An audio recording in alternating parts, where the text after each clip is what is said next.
Good morning. It's a nice day in Minnesota. It has been, I think yesterday it was 80 something. Today I think it's supposed to be like 85, but it's not as humid, but it's still warm. So I have the car on with the air conditioner. But yeah, you can tell it's gonna be fall soon, which I am happy about. I love fall in Minnesota. Cooler weather. Charlene is in being looked at. I don't know if I told you that when I was driving, because I don't drive her much, you know, I drive her to get dumped and propane.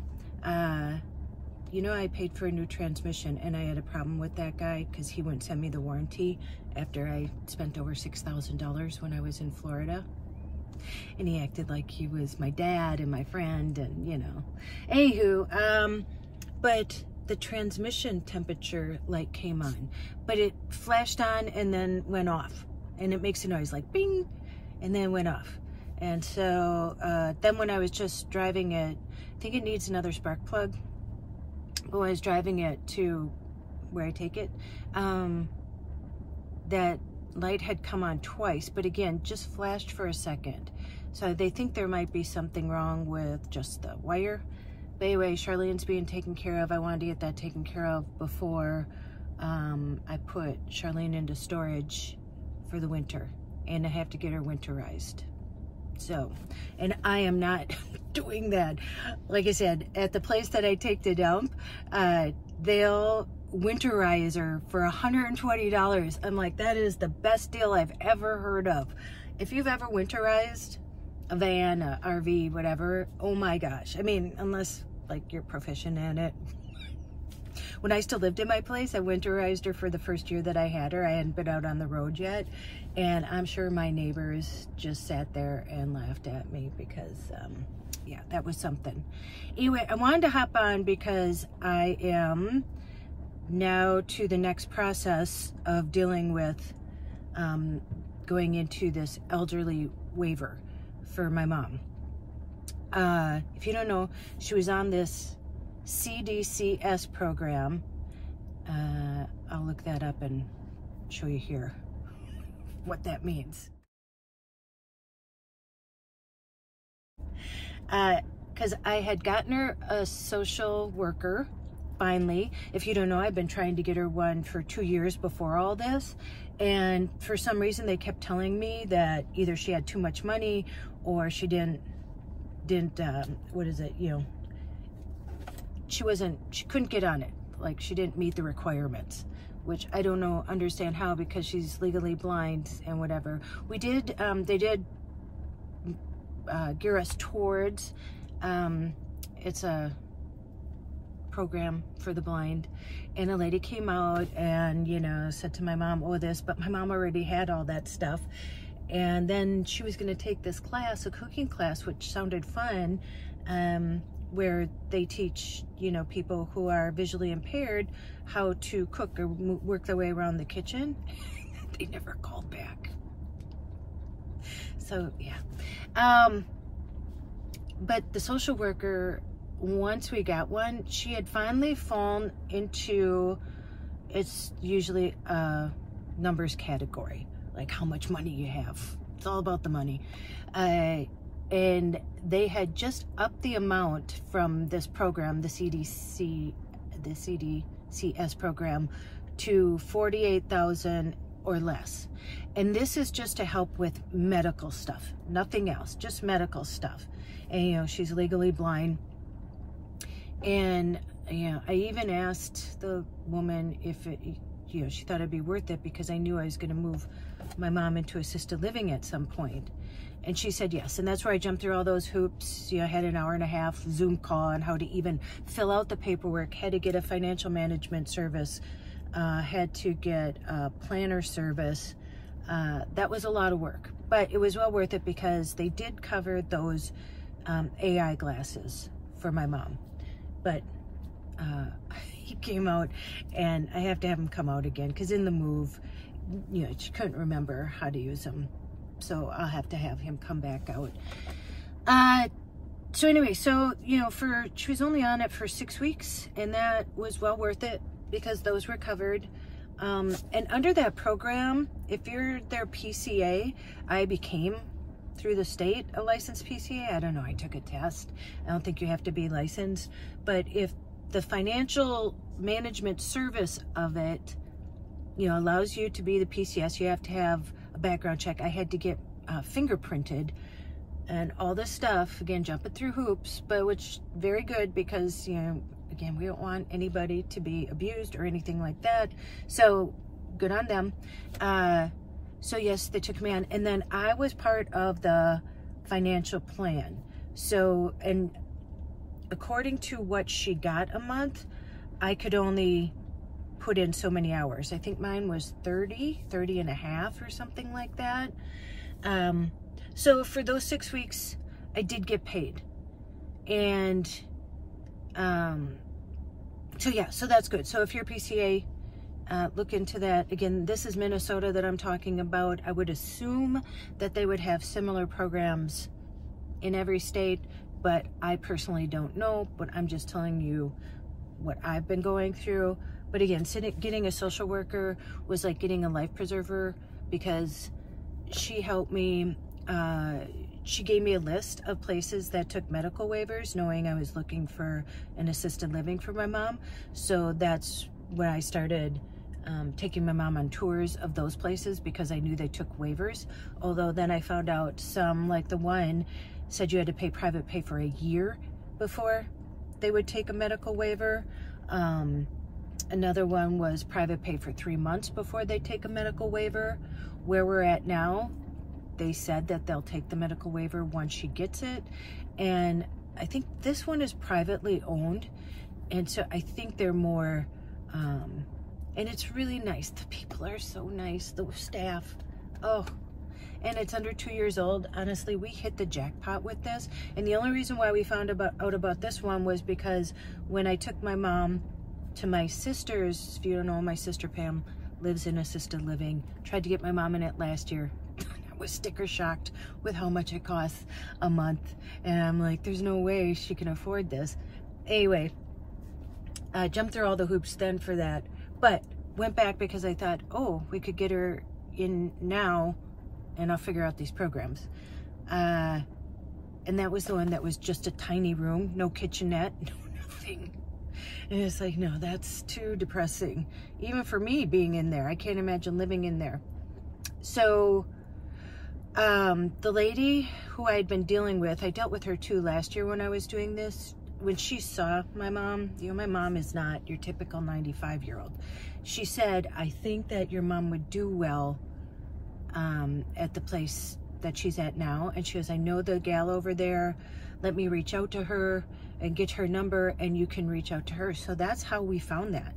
You know, but we looked at like 5 places, and it kept going back to that one. My mom was like, this feels like home. So, and I can't believe we're on the other side of that. I feel like it was all like, I blinked. Like it was so much work. I was in the middle of it, and then now I'm on the other side of that. And it's like, I don't even know how that happened. So, yeah, so it turned out perfect. So she's there. Okay.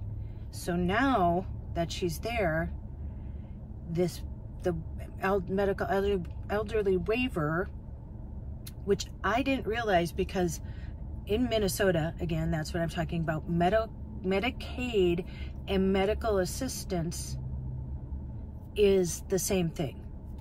I didn't realize that. Again, newbie to all this and just sharing what I'm learning as I go. So I called Anoka County yesterday because I had called 3 weeks ago, but since then I've made a payment, a full payment for a whole month. You know, it was only half a payment because she moved in on the 17th. So this one, it's a little over $6,200 a month, okay? And now she has enough for one more payment, one more full payment. And I know they only let you have like 3,000. And again, for me, it was like, because when I asked before, when I called 3 weeks ago, they're like, well, you can't do it now because she has too much. So there's this, like, I don't know, sweet spot, scary spot. It's scary to get down to that much. And so I called, left a message yesterday, and it takes a while to get through. And you have to leave a message, at least I did. Which I get, they're probably short-staffed like everywhere else. So she just called me this morning, and very nice. And so she's like, oh yes, you should start now, because we're starting to make scheduling for assessments, because that CDCS program, that stuff I thought transferred over, but it doesn't. And that program closed. So the minute she moved into assisted living, that program is closed. They did an assessment for that program, but it's closed. It's not like it's referred over or transfers over to a new county. And I don't think it would if it was in the same county. Then you got to kind of like start all over again. So she has to have another assessment. And they're starting to schedule them for October, because the next, what we need help with is starting November. Got that? I'm trying to keep this all. So I wrote this down. So she said I have to get a Minnesota Choice Assessment referral. Don't understand really what that is, but once I do it, because that's where I'm going to now, I'm going to the library. I have to fill that out. And then I also have to go on the website and apply for my mom for medical assistance for the elderly waiver. So it's two separate things that I have to do paperwork for.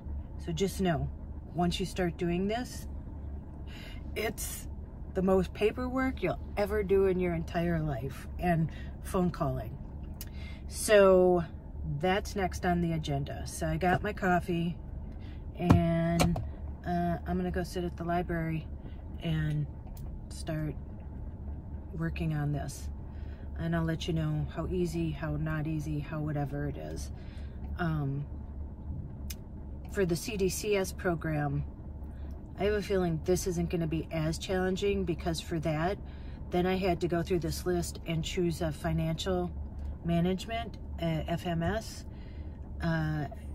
who dealt with the money for my mom that she was allotted from this program. And then I had to deal with the planning, which is how they allot the money, like what is the money planned for. So it was two separate places that I first had to figure out who to hire, and then had to deal with these people and the social worker. And that was just for that 6 weeks. So that's where we're at. I started working in the pharmacy back at Walgreens, and I have a feeling that I made a mistake. But, you know, I said, I am not going to get stressed out. You can only do what you can do. And I'm just kind of over it at this point. I don't know. I just kind of feel I'm in this funk. Yeah. What was I going to say? Oh, but I am starting, you know how I paid and started doing the stuff for being the flight nanny? I even have, it's called Karen Courier Pet Transportation. I LLC'd it. I got cards even that said that. I started a Facebook page. I did all this. I started delving in, and then that's when I had to do all this. So that went on the back burner. I was supposed to do a practice flight with the lady.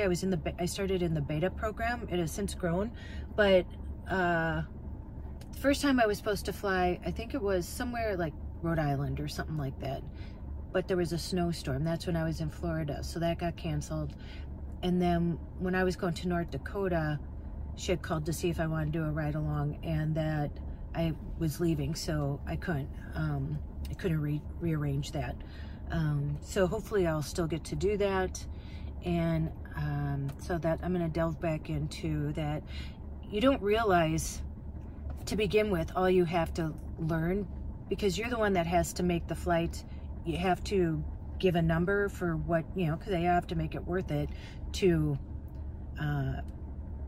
because they have to pay for your flights, and then, you know, pay for your services, and you have to know what airlines, you know, how the pet thing works for each one.